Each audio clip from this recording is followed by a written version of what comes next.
আসসালামু আলাইকুম আপু ও ভাইয়ারা, সবাই কেমন আছেন? আমি আপনাদের মাঝে আবার চলে আসলাম। আমি আপনাদের সীমা আপু। আজকে আমি তিল ভর্তা করব, সেটাই আপনাদেরকে মাঝে দেখানোর জন্য চলে এসেছি।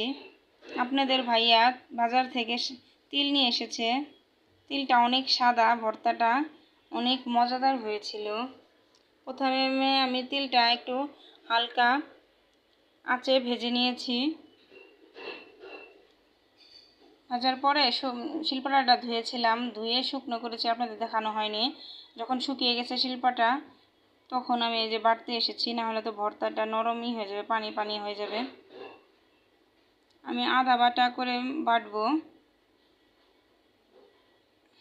তারপরে একটু বাটা দিলেই হয়ে যাবে ভর্তাটা। পরের প্রথম বাটাটা এভাবেই দিব, তারপরে যখন আস্তে আস্তে ওগুলো থাকলে যখন খাবো তখন দাঁতে পড়লে অনেক সুস্বাদু একটা ঘ্রাণ আসে, ভালো লাগে।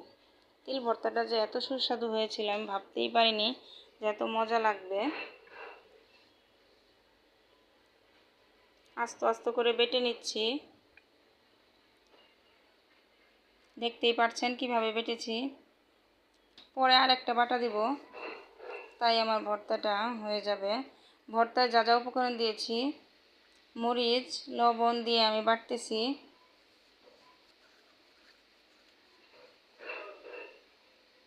পেঁয়াজগুলো আমি বেটে নিব।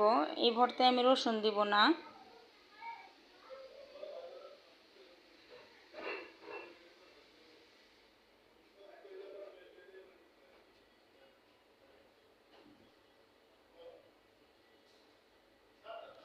মরিচগুলো বেটে নিলাম।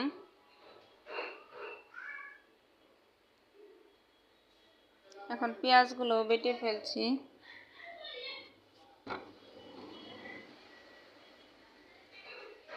আমার বাচ্চা এসে হাত দিয়েছিল ক্যামেরার সামনে, তাই এমন ঘোলা ঘোলা দেখালো।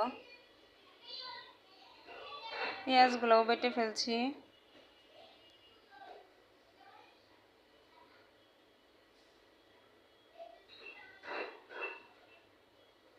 বাচ্চা নিয়ে কাজকর্ম করতে গেলে একটু তাড়াহুড়া করতে হয় অনেক সময়, হয়তো বা আপনাদের সঙ্গে সব কিছু শেয়ার করতে পারি না।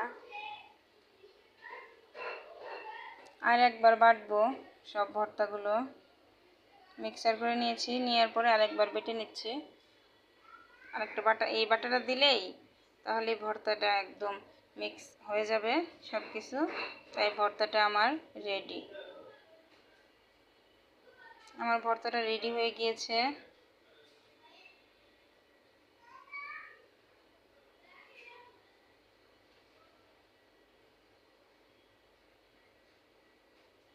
ভর্তাটা যে এত লোভনীয় হয়েছিল তা বোঝাই যাচ্ছে না।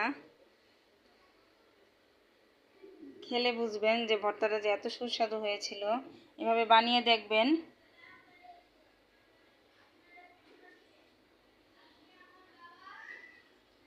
আমার ভর্তাটা রেডি হয়ে গিয়েছে। বাচ্চাদের জন্য তাড়াতাড়ি করে কাজকর্ম করতে ভর্তাটা আপনাদের সঙ্গে ভালোভাবে শেয়ারে দেখাতে পারলাম না। ফাইনাল